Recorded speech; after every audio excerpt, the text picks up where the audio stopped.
আচ্ছা, স্ত্রী মন জয় করার সহজ মন্ত্র বইটির নাম।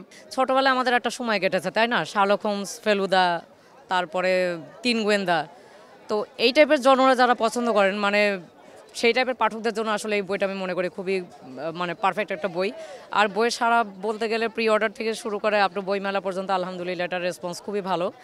তো অনেক পজিটিভ ফিডব্যাকও পাচ্ছি, পাঠকদের থেকে উৎসাহ পাচ্ছি। তো আমি আশাবাদী ইনশাল্লাহ এটা বেশ ভালো একটা রেসপন্স পাবে। আচ্ছা, স্ত্রী মন জয় করার সহজ মন্ত্র বইটির নাম।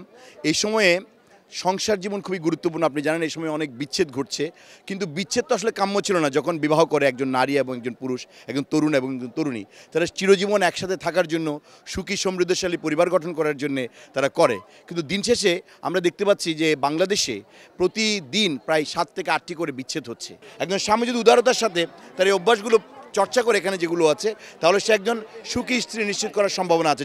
বইয়ের নাম হচ্ছে অপ্রত্যাশিত ভালোবাসা। আসলে এটা পুরোটাই প্রেম ভালোবাসা নিয়েই বইটা লেখা হয়েছে।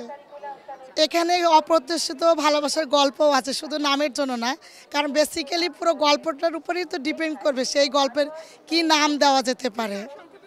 যদি সার সম্পর্কে যদি শোনেন, তা আমার বইটা হচ্ছে পাওয়া না পাওয়ার যে আকাঙ্ক্ষা, এবং এই গল্পের যে নায়িকা, সে এখনও তাকে মনে প্রাণে বাসনা করে।